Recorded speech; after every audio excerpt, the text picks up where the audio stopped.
Hey guys, in this video, I will show you how to spoiler tag on Reddit so you don't end up giving people spoilers and annoying them and getting downvotes.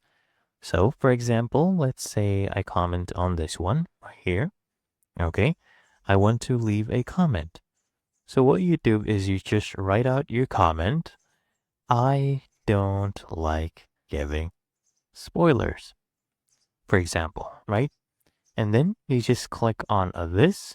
Okay, this icon to show the formatting options.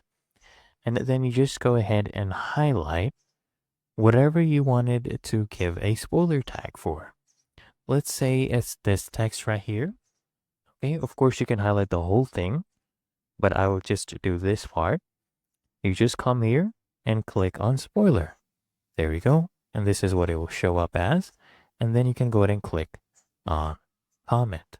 Okay, and there you go. My comment has been posted. And when someone comes here, and if they do want to see that spoiler, they can click on that and they will see it. Okay?